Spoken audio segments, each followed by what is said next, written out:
Bienvenue dans Inspiration créative. Je suis Kylian Talin. Je suis Valentin Decker. Et on est ravis de vous accueillir dans ce 10e et dernier épisode de la saison 1 de notre podcast. Alors pour marquer le coup, on a eu un invité qui est assez incroyable et surtout l'épisode est disponible en vidéo sur la chaîne YouTube d'Inspiration créative. Cet invité, c'est l'écrivain Bernard Werber. Bernard est un créateur hors norme. Il écrit 4h30 tous les matins depuis 30 ans et il fait partie des écrivains français les plus reconnus dans le monde avec notamment son chef-d'œuvre que vous avez peut-être lu, Les Fourmis. Il a écrit près de 25 romans différents de sa carrière, des nouvelles formidables comme L'Arbre des possibles, mais aussi des pièces de théâtre et des œuvres expérimentales comme l'Encyclopédie du savoir relatif et absolu.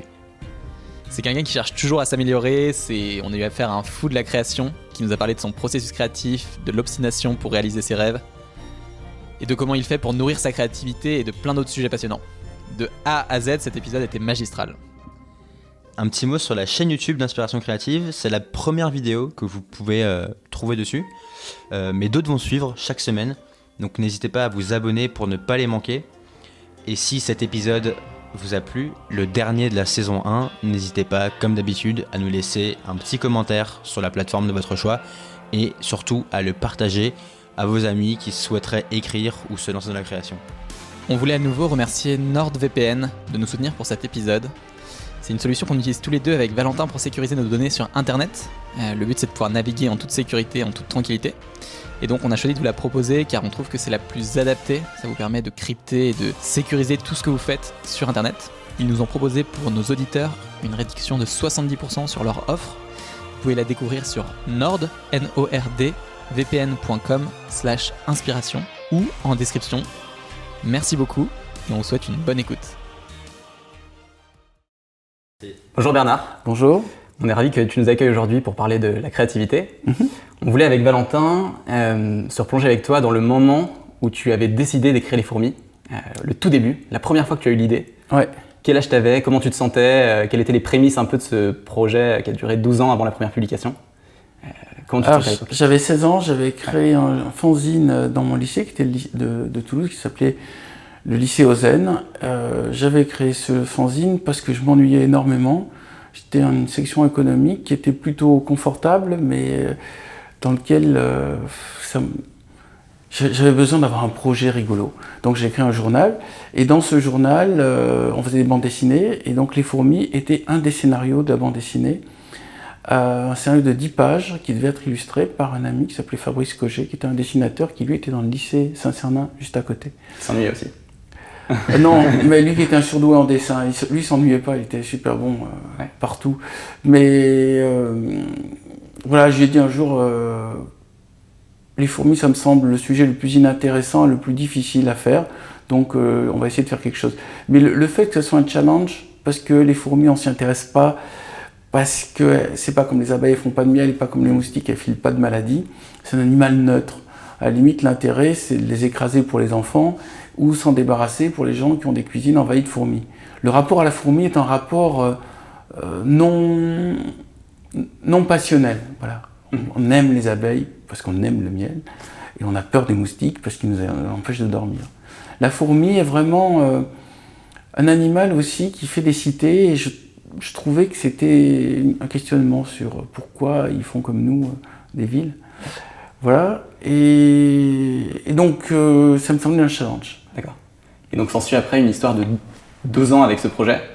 Tu te dis, tu t'écris, j'imagine. Au moment où je démarre, je ne me dis pas je vais mettre 12 ans de ma vie. Tu pensais le sortir en combien de temps? Non, d'abord je pensais en faire une nouvelle. Donc j'ai fait une petite nouvelle de 10 pages. Et puis après, j'ai lu une interview de Frédéric Dard, qui écrit San Antonio, qui disait que pour être écrivain, il fallait écrire tous les matins de 8h à midi et demi, et que de cette discipline sortait forcément un talent. Donc je l'ai pris au mot et je me suis dit, tiens, à partir de maintenant, j'ai démarré ça dès que j'ai eu le bac, vers 16 ans. Je suis rentré en fac de droit et les cours n'étaient que l'après-midi, donc je me suis dit, je peux me permettre ce luxe, tous les jours de 8h à midi et demi, j'écris. Et à partir de là, j'ai enchaîné, même quand j'étais journaliste, j'étais un hebdomadaire, donc je pouvais ne pas y aller le matin et y aller l'après-midi. Et j'ai établi cette règle de 4h30 tous les matins. Et c'est pour ça que je vois ça la créativité comme un muscle qui s'entretient, comme la course. Et je vois ça aussi comme c'est la magie de la régularité. C'est-à-dire, je crois que plus on sollicite son cerveau pour qu'il nous fasse créer, plus il crée facilement et plus il va vite. Et il y a une autre notion qui est liée à ça. Quand on est régulier, on a du plaisir. C'est exactement comme dans le marathon. Quand on court, au bout d'un moment, c'est douloureux. Et si on dépasse cet instant, on a des giclées d'endorphine. Et ben dans l'écriture, en général, quand je démarre le matin, il me faut un petit temps de mise en place. Et vers 11h, c'est un total extase. C'est-à-dire je suis dans la joie avec mes personnages, en train de vivre le bouquin et de profiter de la situation que j'ai créée. Et est-ce que ça a toujours été simple d'être régulier ? Est-ce que dès le départ, quand tu t'es dit « j'écris tous les matins », tu t'y es tenu ? Oui, ça a été simple pour moi. Là où ça a créé des problèmes, c'est quand j'ai vécu en couple. Souvent, mes compagnes ne comprenaient pas pourquoi elles étaient privées des matinées. Et il faut chaque fois que j'avertisse l'entourage que ma vie commence à partir de 12h30, donc quand j'ai fini d'écrire. Au début, pour tout le monde, c'est évident, on se dit, bon, l'écrivain, il écrit. Mais quand on vit tous les jours avec quelqu'un qui, tous les matins, vous prive de la matinée, je comprends que ça puisse être frustrant. C'est pour ça qu'en général, j'avertis, je dis, vous savez, j'ai un petit problème, j'écris tous les matins de 8h à 12h30. Si vous ne le supportez pas, mieux vaut qu'on ne démarre pas. Et c'est aussi un peu comme, je pensais dans la Bible, il suffit qu'on dise à quelqu'un, vous savez, vous pouvez me demander tout, sauf de ne pas écrire entre 8h et 12h30. Et les personnes se disent, pourquoi ça? Donc ils me réclament tout le temps ce temps. Ce temps, c'est un temps vraiment que je consacre à mes lecteurs, à mes livres, à mon activité d'écrivain. Je crois à la régularité. La régularité est l'un des premiers grands secrets des créateurs qui se renouvellent. Quand vous écrivez, j'écris tous les matins à 8h à 12h30. En plus, dans ma régularité, je fais 10 pages tous les jours. Et dans ma régularité, je fais un livre tous les ans. Donc c'est des rendez-vous que je me fixe, précisément parce que c'est un métier de liberté. Et s'il n'y a pas une discipline, on se met à traîner au lit, on se met à traîner dans les cafés, on se met à faire des tas d'activités non participatives de la création, et on se dilue dedans. Donc le rendez-vous d'un livre par an est un rendez-vous et pour les lecteurs, et pour moi, et pour mon éditeur. Du coup, tout le monde peut se caler dessus, c'est plus facile. Et sur ce rythme d'un livre par an, est-ce qu'il y a eu des moments pour toi où tu t'es dit ce livre-là, je suis en retard, même en écrivant, peut-être qu'il y avait d'autres projets comme projets de pièces de théâtre ou de cinéma. Est-ce qu'il y a des moments où certains livres sont écrits plus en rush sur 3-4 mois, ou c'est vraiment tout le temps, 365 jours, 10 pages tous les jours, plusieurs versions, jusqu'à arriver à la version finale qui sort le 1er octobre ou pas le 1er octobre. C'est en effet plusieurs versions jusqu'à la version finale qui sort le 1er octobre. Mais par contre, le premier jour où je commence le roman, ça va être 10 pages de plan. Le deuxième jour, ça va être ce même plan que je vais commencer à étaler pour qu'il fasse 20 pages. Donc au commencement se trouve un projet qui consiste à faire agrandir un plan de 10 pages à un plan de 400 pages. Et là, j'obtiens un plan de 400 pages d'un livre très mauvais, mal construit, qui ne fonctionne pas, mais qui va être ma base de travail. Donc j'appelle la fonction A, la version A, et après je fais la version B sur le souvenir de la version A, et je ne relis surtout pas, et je ne reprends surtout pas des morceaux en utilisant un traitement de texte pour reprendre des blocs. C'est juste la première impression de la version de 400 pages qui va m'aider à savoir ce que je veux, ce que je veux pas. Et ça, dès le départ, ça a été naturel pour toi de faire ce fonctionnement-là ? Non, c'est que mes versions n'allaient pas. Ça n'a pas été naturel. Au moment où j'ai fait ma première version, je voulais tout de suite faire une bonne version. Mais c'est après en le donnant à lire aux autres, et en voyant les feedbacks, et puis même en relisant, c'est quand même pas bon, quoi. Et donc j'ai une manière de fonctionner que j'appelle comme le mastermind, c'est-à-dire c'est un jeu où vous testez une formule qui ne marche pas, de là vous demandez à quelqu'un qu'est-ce qui va et qu'est-ce qui ne va pas, et vous proposez une autre formule. Sur les fourmis, j'en ai fait, donc je fais toutes les lettres de l'alphabet, jusqu'à 24 jusqu'à la lettre Z. Maintenant, j'en fais 10. Donc j'ai, par exemple, le prochain livre qui sort, Sa Majesté des Chats, j'ai 10 versions du même roman avec d'autres intrigues, souvent les mêmes personnages, mais pas les mêmes lieux, pas les mêmes actions. Des fois, il y a des personnages en plus qui sont dans une version et qui ne sont pas dans l'autre. C'est comme si je faisais 10 films pour avoir un film. Ouais. Et est-ce que du coup, le document final est la 10e version, Ou tu vas reprendre des petits morceaux que tu as préférés sur la version 4, 7 et 9? Je ne prends aucun morceau dans la version précédente. Vraiment le dernier. Sauf si par moment, ça m'est arrivé, mais c'est assez rare, des scènes que j'ai écrites dans une exaltation totale, j'arrive pas à reproduire cet enthousiasme. Mais le principe est, je refais tout à zéro pour que ce soit bien propre et cohérent. Ouais. Tu dis souvent que tu prends beaucoup de plaisir quand tu écris, et je pense que ça se voit quand on lit tes livres.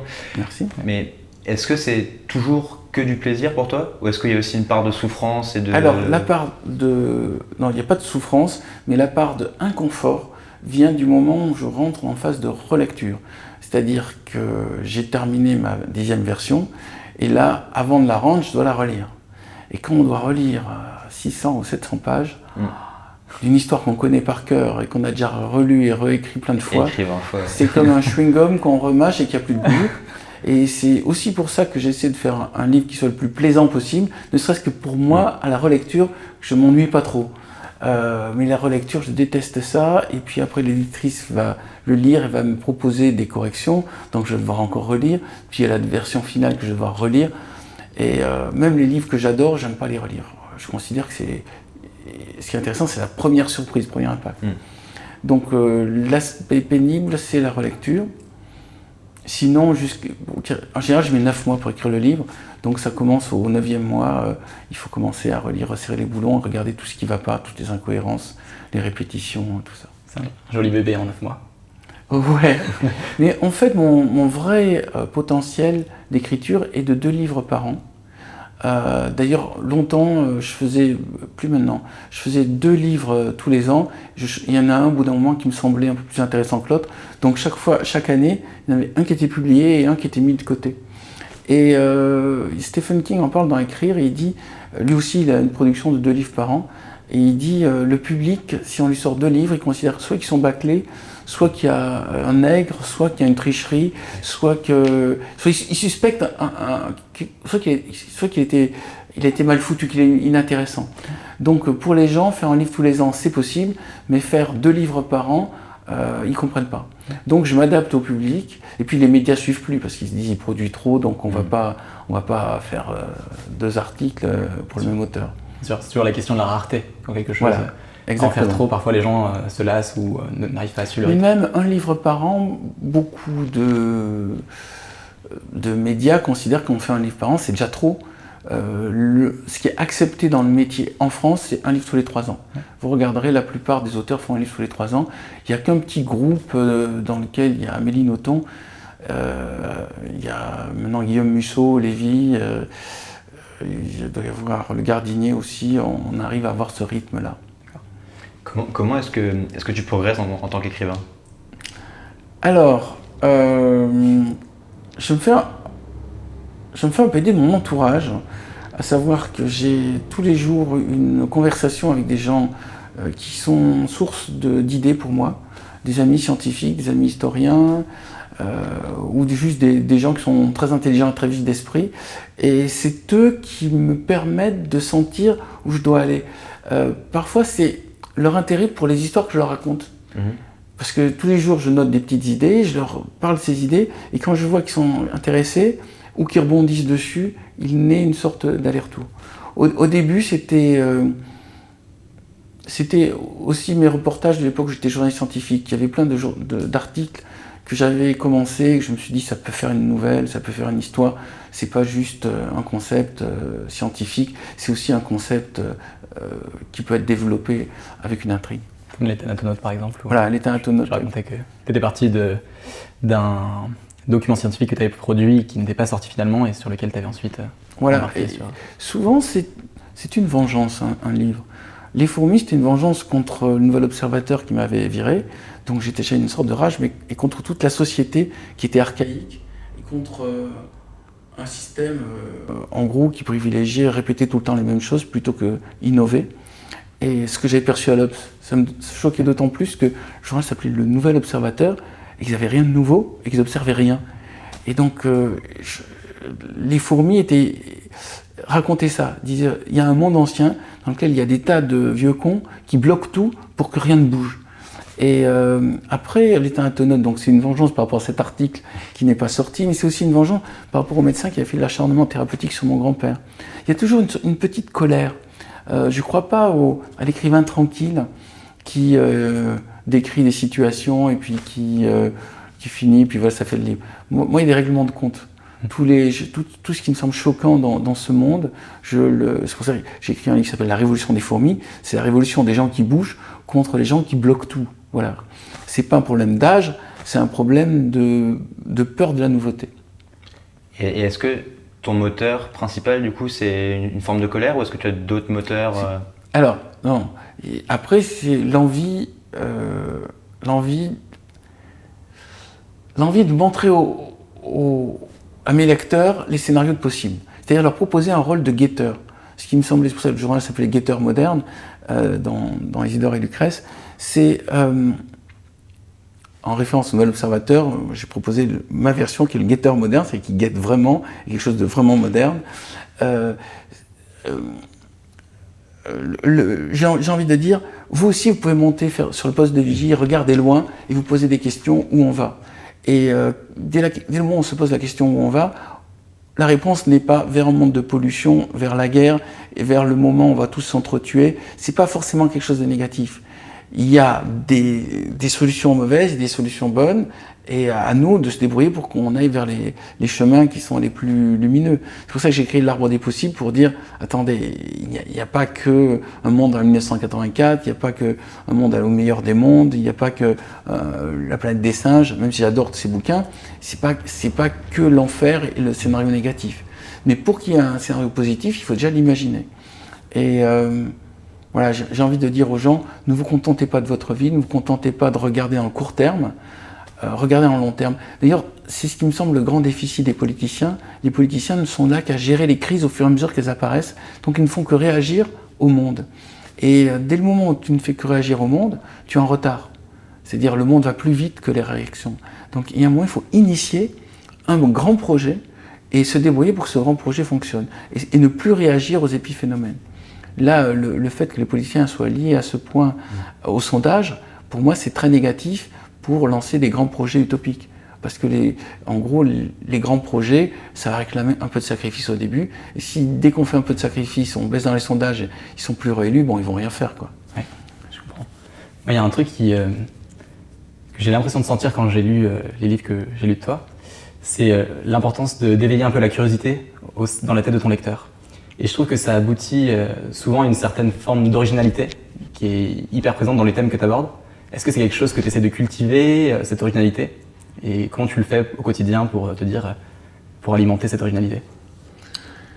Alors, la curiosité me semble en effet la première qualité. Dès le moment où tu es curieux, le monde vient vers toi. Et dès le moment où le monde vient vers toi, si tu l'acceptes, ton esprit commence à fonctionner très très vite. Moi, la première curiosité que j'ai eue, c'est les animaux. C'est-à-dire, je m'ennuyais chez mes grands-parents, donc je restais des heures à faire des élevages de têtards, de fourmis, j'observais les lézards, les papillons, les coccinelles.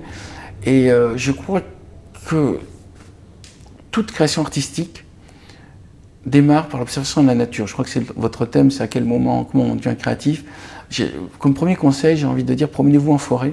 Regardez les feuilles, regardez les fleurs, regardez les arbres, regardez le ciel, regardez le sol. Arrêtez-vous. C'est pas proposé dans la télévision, c'est pas proposé sur votre smartphone. Ça s'appelle le vrai monde. Et imprégnez-vous des odeurs, des bruits, et essayez de ressentir qu'est-ce qui se passe. Et cette curiosité qu'on a tous à l'état animal, qu'on a tous à l'état enfant, on la perd progressivement quand la télé nous envoie des émotions, des scènes choquantes, des trucs rigolos, des trucs qui vont faire pleurer, des trucs qui vont surprendre, des trucs qui vont créer l'horreur. Donc on est tellement... C'est comme si on mangeait que la nourriture pimentée, du coup on sent plus rien. Donc dans la notion de curiosité, c'est inventer votre propre curiosité qui n'est pas celle que vous propose quelqu'un d'extérieur. Et ce que disent mes personnages, enfin, ce que je transmets comme message, c'est regardez, tous ceux qui sont curieux vont plus loin et commencent à faire l'aventure de la conscience et commencent à s'ouvrir au monde. Et tous ceux qui commencent à avoir des certitudes et qui se disent « j'ai compris, je sais et tout », au bout d'un moment ils se ferment et ils deviennent des vieux cons. Et on peut être vieux con à 15 ans. Hein. c'est pas un problème d'âge, c'est un problème d'intérêt pour le monde qui nous entoure. Moi, les gens qui m'entourent m'intéressent. Vous êtes là, il y a deux caméras là, vous êtes des individus qui m'intéressent, c'est ici et maintenant. Parce que je vous connais pas, on est en train de dialoguer, il se passe de ça une œuvre qui va être votre enregistrement, et cette chose-là, j'ai essayé de participer pour qu'elle soit le mieux possible. Mais dès le moment où on commence à être blasé, par exemple si je m'en foutais de cette interview, je m'en foutais de vous, ça se sentirait aussi dans la voix, et ça raterait le principe, et le message passerait pas. Donc il y a une sorte d'enthousiasme, de curiosité, d'intérêt pour le monde, qui est de l'énergie de vie aussi, qui est la base même de la création artistique. Ouais. Je trouve ça super intéressant parce que je lisais il n'y a pas longtemps une biographie de Léonard de Vinci, créatif incroyable, et on a l'impression qu'au cœur de lui-même, mais au fond de ses tripes, il y avait un peu cette curiosité enfantine, mais aussi incessante. C'est parce que son oncle, je crois, l'amenait en forêt et l'amenait à expliquer fleur par fleur, animal par animal, lui expliquer quel était le nom et comment il fonctionnait. Donc il y a eu une ouverture, il a eu un initiateur. Je ne sais plus si c'est son oncle ou son père, mais en tout cas, il a passé toute son enfance en forêt à observer la nature et après à la dessiner. Et je crois que c'est ce qu'on devrait donner aux enfants, des promenades dans la forêt en leur expliquant, et en tout cas en leur montrant l'intérêt d'écouter les oiseaux, de regarder le ciel, d'essayer de comprendre toutes ces choses-là qui devaient passionner nos ancêtres préhistoriques et qui nous passionnent malheureusement plus assez. Tu vois, ce message-là que tu nous racontes, tu l'as diffusé pour l'instant avec des livres principalement. Et est-ce que quand tu t'es essayé par exemple à d'autres disciplines, la BD par exemple, est-ce que c'est toujours pour véhiculer ce message-là de curiosité, d'envie de... Alors la BD, puisque tu me cites ça, je ne maîtrise pas dans la mesure où c'est pas moi qui fais les dessins, donc je maîtrisais que le scénario. Donc c'est pas l'endroit où je pouvais contrôler le message émis et le message diffusé. Pour moi, j'adore la bande dessinée, donc c'était juste pour participer à cet art. Mais c'est plus comme j'étais scénariste et que le dessinateur et le réalisateur. Mais par contre, le théâtre, le cinéma, la peinture, c'est une manière de dire qu'une fois qu'on est artiste ou créatif, on peut créer dans tous les domaines et le message à transmettre, il peut être diffusé de plein de domaines différents. En fait, mes deux vrais talents innés, c'est la musique et la peinture. C'est-à-dire, c'est mes parents, ma mère était prof de piano, mon grand-père était peintre, et naturellement, j'ai une aisance pour ces deux choses-là. Maintenant, je ne les ai pas travaillées. La musique réclamait une rigueur que je n'étais pas prête d'accorder, et la peinture demande une patience, il faut attendre pour l'huile que ça sèche, je ne suis pas patient. Donc j'ai laissé tomber ces deux arts, mais par contre, la maîtrise de l'image et la maîtrise du son m'ont servi pour l'écriture, qui n'est pas mon art privilégié. Pour moi, l'écriture, c'est juste raconter une histoire. Que je vous la raconte oralement ou que je la raconte par écrit, pour moi, c'est pareil. C'est-à-dire pour ça aussi que je monte sur scène pour raconter par écrit. Et c'est pour ça aussi que là, je suis en train de raconter des histoires, ça me semble faire partie de ma fonction qui est raconteur d'histoire. Mais par moment, je me dis... je suis peut-être passé à côté, en tout cas, de la musique, qui est la chose qui me provoque les émotions les plus fortes. Et est-ce que dans les autres, on va dire, types d'art que tu essayes d'aller toucher, sur lesquels tu t'inities ou tu t'entraînes, par exemple, tu parlais de soit la musique en privé ou la peinture en privé, mais peut-être aussi sur scène, comme tu le disais, est-ce que tu vas chercher une autre source de créativité qui va t'inspirer ensuite dans ton écriture ? En fait, tous mes copains me disent, mes copains écrivains, qu'est-ce que tu perds ton temps à faire, monter sur scène, ça te rapporte rien, en plus tu te mets en danger et tout. Et j'ai dit, mais justement, c'est la zone de prise de risque. Excusez-moi, vous pourrez couper ? Ouais. Donc ils me demandent pourquoi, la plupart de mes amis écrivains me demandent pourquoi je monte sur scène et pourquoi je prends ce risque de me retrouver face à un public. Et je dis justement, c'est ma zone d'inconfort, ma zone où je ne suis pas complètement à l'aise, donc c'est là où je vais apprendre. L'aventure commence dès qu'on sort de ces zones de confort, de certitude. Chaque fois que je monte sur scène, j'ai la pétoche, j'ai le trac. Et la première fois que je suis monté sur scène, je n'avais rien préparé, j'ai trop improvisé.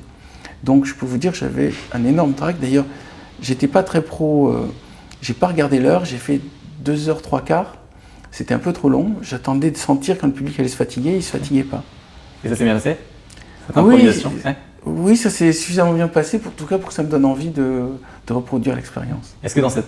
Peut-être, j'ai l'impression que quand on fait de l'impro, j'en ai fait un petit peu au théâtre, il y a un moment où parfois le laisser aller complet permet de... Il y a un moment où on prend un peu de recul finalement sur la situation qui se passe et on se sent super... Il y a une connexion en fait qui se crée pas forcément quand c'est tout préparé. Je sais pas si c'est quelque chose que... Je suis entièrement d'accord, mais de toute façon, le lâcher-prise est l'une des grandes difficultés dans tous les domaines. Ouais. Le lâcher-prise, l'envie de bien faire. Quand je monte sur scène, je me dis, ça se peut que tout foire et que ça se passe mal, et j'accepte cette possibilité. Mais le lâcher-prise est aussi un des grands secrets de la créativité en écriture romanesque. Je montre mon bureau parce qu'il est là. Ce qui retient beaucoup de jeunes auteurs, parce que je donne aussi des masterclass, c'est l'envie de faire la copie parfaite, le livre parfait, le livre qui va avoir les prix littéraires. Et cette envie-là les bloque. Ils font en général 1 ou 2 chapitres, ils ne trouvent pas ça bon, ils s'arrêtent. Alors que si on se dit, ok, c'est pas parfait, je renonce au prix littéraire, mais je vais quand même aller jusqu'au bout de ce projet, on va arriver à un résultat. Il y a eu des livres pour toi qui n'ont pas été toujours des grandes réussites, enfin en tout cas pas autant que tu l'espérais peut-être. Comment est-ce que tu l'as vécu? Est-ce que ça a été une remise en question? Est-ce que tu t'es dit il faut que je me renouvelle? Alors, c'est une très bonne question. En fait, le premier livre qui n'a pas marché, c'est un Tonote. Et à partir de là, je me suis dit, je m'arrête. C'est-à-dire, j'ai fait Les Fourmis qui a marché, j'ai fait Le Jour des Fourmis qui a marché, je fais un Tonote qui ne marche pas, bon, ma carrière est finie. Et c'est ma cousine reine qui m'a dit non, continue. Donc j'ai fait La Révolution des Fourmis qui a très bien marché. Et là, je me suis dit, en fait, ils veulent que je fasse que des fourmis. Et là, j'ai sorti Le Père de nos pères. Je me dis, nouvelle tentative de sortir des fourmis, et là, c'est enfin décollé. Mais en tout cas, maintenant, si je devais donner un conseil à Bernard Werber à l'époque, je lui dirais, il faut voir ta carrière comme une succession de livres. Ils ne peuvent pas tous marcher. Tu ne peux pas avoir une montée permanente. Et donc, il faut accepter que par moment, tu trébuches.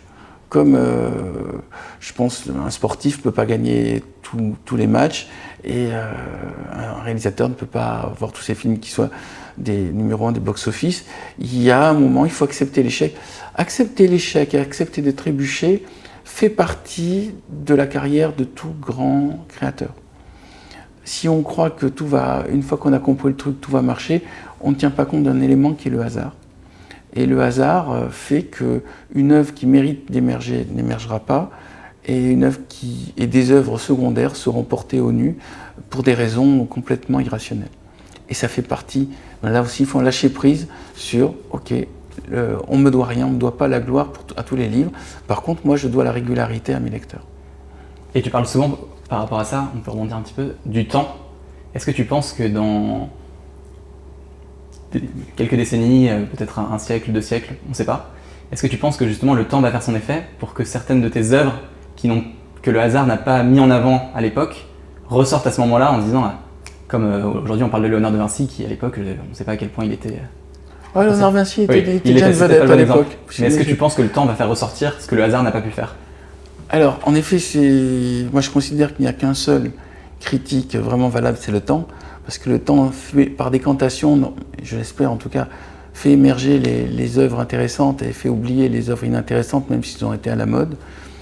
En tout cas, le temps a rendu justice au Thanatonautes. Quand il est sorti, il a vendu moins d'1 tiers du tirage. Je crois qu'ils avaient dû sortir 70 000 exemplaires, ils ont dû en vendre 20 000, ce qui veut dire qu'il y a les 2 tiers qui sont partis au pilon. Mais après, il a eu sa revanche en poche, et maintenant il est autour d'1 million d'exemplaires en poche. Donc ça veut dire que le bouche à oreille a pu s'installer. Il n'y a jamais eu un seul article, une seule critique, il n'y a pas un journaliste qui a évoqué l'existence des Thanatonautes. Donc c'est vraiment que le bouche à oreille et le temps qui a rendu justice à ce livre. Et ça aussi, pour les jeunes créateurs, c'est bon de le savoir. Ça se peut qu'une œuvre n'existe pas au moment où on la sort. L'un de mes auteurs préférés, Boris Vian, au moment où il a sorti L'Arrache-Cœur, c'est tombé complètement en désintérêt du public. Et ça a été redécouvert en 1968 parce que les jeunes avaient envie de révolte et ils ont utilisé ce livre comme fer de lance de leur mouvement. j'espère que le temps rendra justice aux œuvres qui le méritent. Quant aux miennes, je ne sais pas leur valeur. Dans d'autres interviews, tu mentionnes la peur de se lancer et le doute que tu avais au début. Est-ce qu'aujourd'hui, tu as toujours peur? Non, j'ai jamais eu peur de me lancer. Non. J'ai jamais eu l'angoisse de la page blanche, j'ai jamais eu la peur de me lancer. J'ai parfois peur de me tromper de sujet. De me dire que je commence à investir beaucoup de temps et d'énergie, ma fameuse mécanique de 8h30, de 8h à midi et demi, de 10 pages par jour sur un projet qui ne fonctionne pas. Ça veut dire que je peux arriver peut-être à investir beaucoup de temps sur un truc qui ne fonctionne pas. C'est ce qui m'est arrivé sur L'Homme de Milan. J'ai fait un roman où j'ai commencé à travailler pendant 4-5 mois et j'avais quelque chose de pratiquement fini sur un roman que j'appelais L'Homme de Milan. Et je l'amène à mon éditrice. Mon éditrice me dit ça ressemble déjà beaucoup à tout ce que tu fais déjà. Je ne sens pas vraiment l'originalité par rapport au reste de ton travail. J'ai dit il n'y a pas de problème, je vais faire un autre bouquin. Et j'ai fait dans l'urgence Demain les chats. Donc j'ai démarré en janvier. Et puis après j'ai fait Depuis l'au-delà, c'est l'histoire d'un écrivain qui ne finit pas son livre qui est L'Homme de Milan, parce que ce livre ne doit pas être publié. Et donc chaque fois, je me dis, est-ce que je ne me trompe pas de sujet et est-ce que je ne suis pas en train de perdre mon temps sur quelque chose qui ne servira à rien? J'ai quand même je vous disais, j'écris d'autres romans qui ne sont pas publiés, mais il y a aussi des romans qui sont à la relecture qui ne sont pas bons. Donc j'ai mis de côté. L'avantage de produire beaucoup permet de faire une sélection. Et sur quoi tu juges ça? Que c'est pas bon? Ouais. Ton feeling? Feeling, l'avis de lecteur extérieur. Déjà, mon éditrice. Oui, mon éditrice, je considère qu'elle a raison, que j'ai tort. Parce que je vois pas du tout. J'ai le nez dans le guidon, moi. Je suis dans mon histoire, j'aime mes personnages, je vis l'histoire, mais j'ai pas le recul pour voir est-ce que le sujet est pas bon, est-ce que ça fonctionne pas. On est trop dedans. Vous savez, c'est comme une bataille.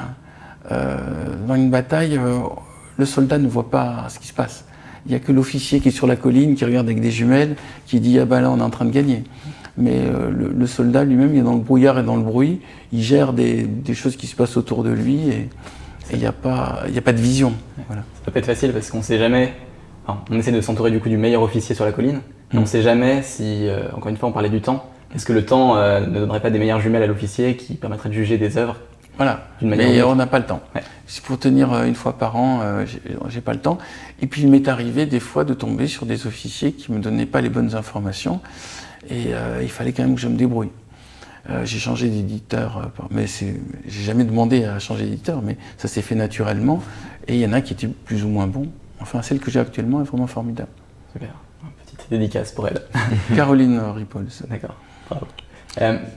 Est-ce que... Attends, j'ai mangé la question que j'avais en tête. Ah, tiens, bien. Il n'y a pas que moi qui ai trop de mémoire, ça me fait plaisir, c'est très gentil. Vous comprenez le dernier? Si, je peux relancer? Ouais, Valentin, est-ce que tu peux juste relancer? Merci. Il y avait une question que je voulais te poser. Tes sources d'inspiration, est-ce que tu les trouves dans des auteurs? Est-ce que tu les trouves dans d'autres créatifs? Dans des activités peut-être? Alors, il y a en effet la lecture d'autres auteurs m'a jadis énormément nourri, et notamment deux auteurs que j'ai envie... Bon. D'abord mes trois papas et après deux auteurs. Mes trois papas, c'est Fondation, Isaac Asimov. Quand j'ai lu ça, je me suis dit, ok, là il y a quelque chose de complètement nouveau. C'est à partir d'un roman, ce type est en train d'avertir le monde entier de ce qui est en train de se passer, et il nous raconte déjà les épisodes suivants de tout ce qui va arriver dans le monde. Ça t'a fait le même effet? Je suis en train de le lire en ce moment. Ah bon? Ça me fait exactement cet effet. Tu en es où? Au deuxième. Au deuxième. Au deuxième de la... Tu as le mulet déjà? De la première trilogie. Non. Tu vas voir, il fait apparaître à un moment un personnage qui change toute la donne. Je crois que c'est dans celui-là. Ah ouais, c'est là.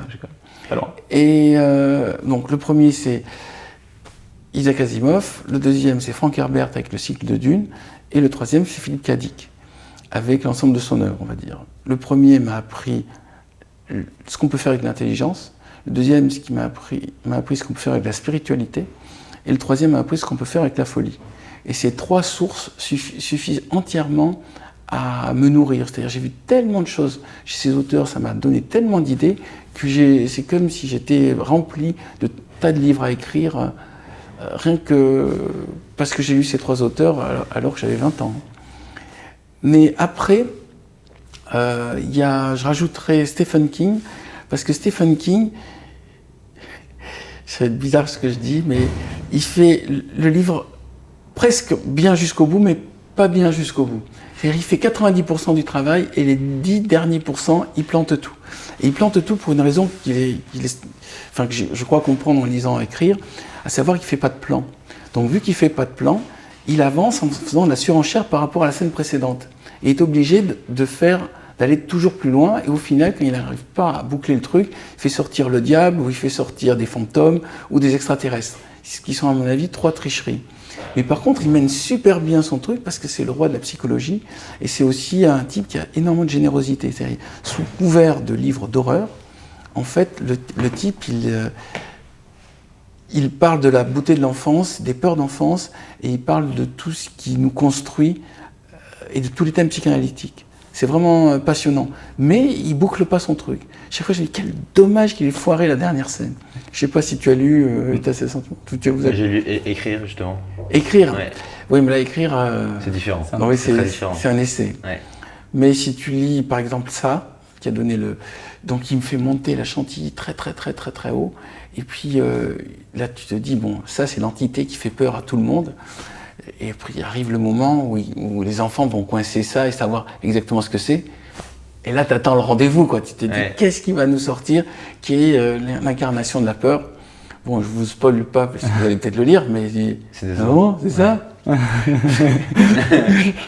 Bon, tant pis. De toute façon, ils avaient mis la barre tellement haut qu'ils ne pouvaient rien faire. Je vois bien le problème de tous les auteurs qui ne font pas de plan. Et une fois qu'on a compris ce système, on sait le reconnaître, c'est l'auteur qui s'en tire par une pirouette finale parce qu'il ne peut plus continuer la pression. Je crois que lui, il dit justement qu'à chaque fois, il veut se faire surprendre, il veut se laisser surprendre, il ne sait pas ce qu'il va écrire après. Ouais, mais il y arrive des fois, il n'y arrive pas. Ouais. Mais des fois, il y arrive. Ouais. Donc c'est pour ça qu'il est... Et puis sur la forme, sur le style, je trouve qu'il est vraiment excellent. Mais Philippe Cadic n'est pas spécialement fort sur le style, mais qu'est-ce qu'il est fort sur les idées. Asimov, c'est surtout sur la construction. Alors lui, il réussit vraiment bien ses plans, il retombe très bien sur ses pattes. Et Frank Herbert, alors là, c'est des univers, c'est le pouvoir de créer des mondes qui n'existent pas cohérents, qui est extraordinaire. Quant à Philippe Cadic, lui, c'est le touche-à-tout, avec un niveau de conscience très très élevé. C'est des génies, c'est les génies de la littérature.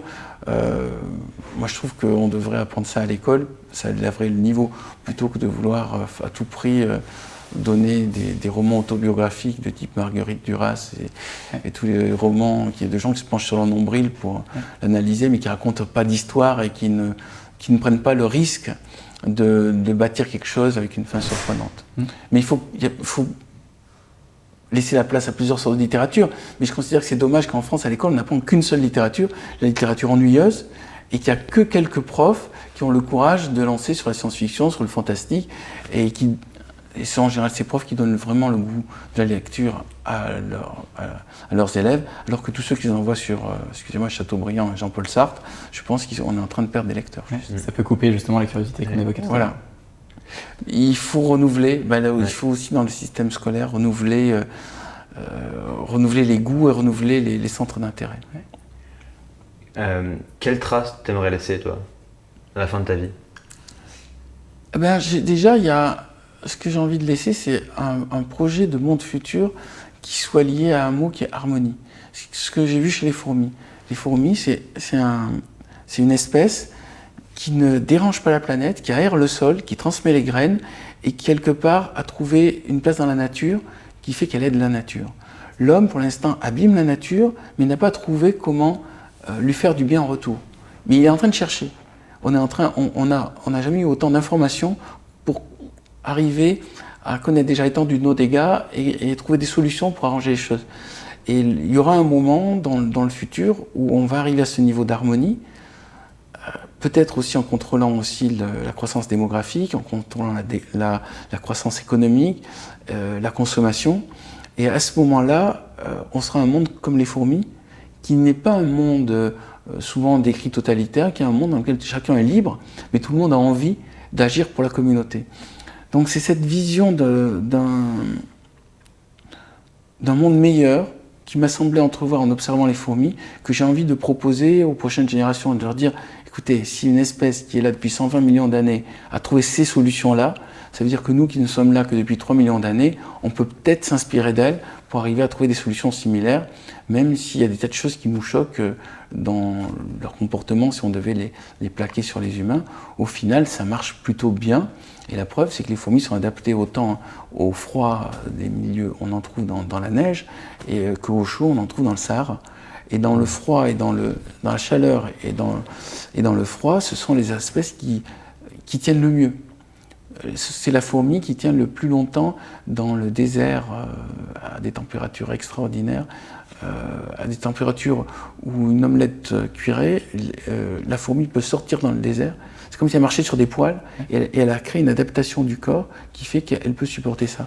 Aucune espèce animale n'arrive à aller aussi loin dans l'adaptation à des milieux extrêmes. Donc ça montre qu'elles ont créé une forme d'intelligence naturelle qui leur permet de faire beaucoup de choses. J'espère que nous arriverons à des résultats similaires. Enfin, à trouver la même. Oui, surtout si le réchauffement climatique accélère à la vitesse où il est en train d'accélérer. On risque de pas avoir le choix. On n'aura pas 120 millions d'années pour le faire, mais pour trouver notre place. Je pense que l'histoire accélère et qu'on ne va pas avoir en effet 120 millions d'années. On va avoir d'ici 10 ans des retournements qui vont ressembler beaucoup à la science-fiction, en bien ou en mal. Et à ce moment-là, on va s'apercevoir qu'on a intérêt à avoir de l'imagination. Et que ceux qui n'ont pas d'imagination, ceux qui veulent tout le temps répéter les vieux systèmes, ils vont être évacués du jeu. Et c'est que ceux qui proposent des idées nouvelles qui vont faire avancer le monde et qui vont permettre de sauver les prochaines générations. Il y a 2 questions qu'on aime bien poser pour terminer Ouais. à nos invités. Avec Valentin, on est jeunes, on a envie de se mettre à créer. Je suis sûr que derrière les personnes qui regarderont cet enregistrement, il y en aura d'autres. Qu'est-ce que tu donnerais comme conseil à quelqu'un qui a envie d'avoir un futur créatif, de se mettre à créer? Alors, d'abord, y aller, on va dire, just do it, let's go. Ouais. Une fois, non, en premier temps, au contraire, se cramponner, on y va, on décide d'y aller. Ensuite, accepter l'idée qu'une fois qu'on a décidé d'y aller, on risque d'avoir beaucoup de problèmes et d'avoir même de faire apparaître autour de son action une sorte de réaction pour vous empêcher d'y aller. C'est un mystère de la physique sociale. Dès que vous faites quelque chose, il y a plein de gens qui vous conseillent d'arrêter de le faire ou qui vous disent ne le faites pas. Et si vous le faites quand même, il y a des gens qui vraiment vous mettent des bâtons dans les roues pour vous empêcher de continuer. Donc il faut avoir une motivation très très forte pour passer ces étapes. J'ai attendu 12 ans pour que les fourmis soient publiées. Pendant 6 ans, j'ai des lettres de refus des éditeurs. Il y a un moment où il y a quelque chose en moi qui disait « ça fait rien, continue ». Donc il faut avoir, 1, l'étincelle de départ, et 2, la machine qui dit « ça fait rien, continue ». Et puis même peut-être une autre machine qui dit « je demande l'avis des autres, mais ce n'est pas les autres qui vont décider à ma place de ma vie ». Parce que vous pouvez demander est-ce que c'est bon, est-ce que c'est pas bon, est-ce que tu crois que ça a fonctionné, mais c'est des avis consultatifs, c'est pas des avis. Ne pas laisser à quelqu'un d'autre le pouvoir exécutif d'arrêter ou de continuer le projet. Enfin, se visualiser comme de l'eau qui tombe d'une montagne, savoir si ça bloque face à un caillou, on contourne le caillou. On ne tape pas sur le caillou, on n'essaie pas de le détruire. Et ça se peut que le détour passe par une pente qui soit moins bonne, mais de toute façon, l'eau va finir par aller à la mer. Donc se dire, c'est qu'une problématique de patience, c'est un problème de patience. Avoir confiance dans son cheminement qui va nous amener au bon endroit. Et la deuxième question que tu m'avais posée?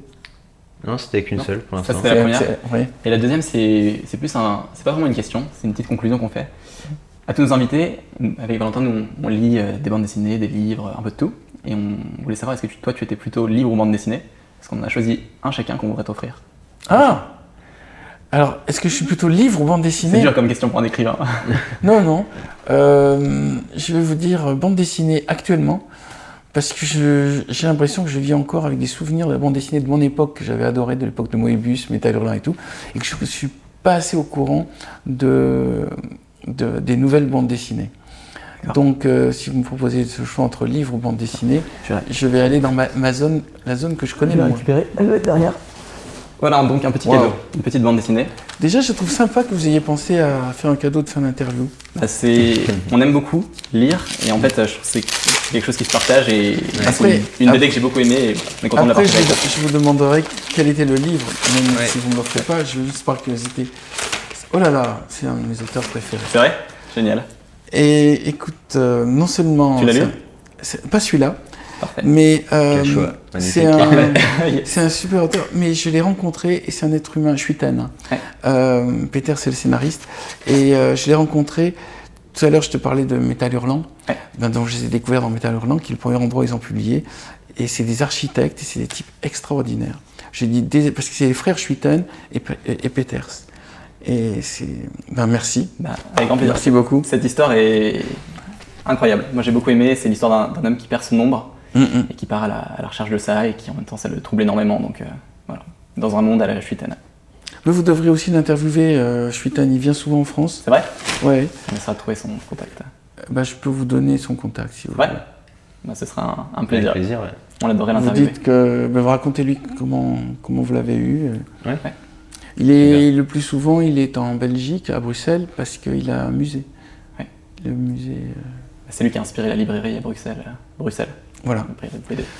Bah, merci beaucoup Bernard. Merci C'était beaucoup. c'était un Merci vrai à vous. plaisir. Merci de cette interview très créative et j'espère que ça donnera envie aux Ouais. gens de créer, d'écrire, de faire des bandes dessinées, de lancer des projets. Le pire, c'est quand on est résigné et qu'on veut juste faire comme les autres et rentrer dans le système. Dès le moment où on commence à avoir envie de faire bouger les choses, le monde s'améliore. Il y a un proverbe japonais qui dit « le clou qui dépasse attire le marteau ». Ça revient à l'idée, dès le moment où vous faites quelque chose, vous allez vous prendre des coups. Mais ça fait partie de l'aventure. Le héros, c'est celui qui affronte l'adversité. Il faut accepter ça. Et la position du clou qui dépasse est la plus intéressante. Tous les clous qui sont enfoncés, ils sont venus pourquoi? Pour être au milieu des autres clous enfoncés. Voilà. Génial. Belle Ah, conclusion. Voilà, l'épisode est terminé. On a vraiment apprécié cet enregistrement avec Bernard. C'était quelqu'un de passionnant qui fait pour moi partie des génies de la création, ou du moins pas du génie, mais de quelqu'un qui arrive à créer tous les jours pour progresser et affiner son art. C'est vraiment le parfait exemple et cet épisode est bourré de pépites et de choses à retenir. C'est la fin de la saison 1. J'espère qu'elle vous a beaucoup plu. Avec Valentin, on a pris énormément de plaisir à l'enregistrer. D'ailleurs, on prépare une saison 2. Valentin ne sera pas là parce qu'il part à l'étranger pendant plusieurs mois, mais je vais prendre le relais et tâcher de vous proposer plein de nouveaux interviews avec des créatifs qui nous fascinent. Merci beaucoup. Si ça vous a plu, vous pouvez vraiment nous encourager avec un abonnement, un petit soutien, un petit pouce bleu sur YouTube ou un abonnement sur Spotify ou une note sur Apple Podcast. Ce serait vraiment incroyable. Merci d'avoir écouté et envoyez-nous un petit message si ça vous a plu, ça fait vraiment hyper plaisir. À bientôt.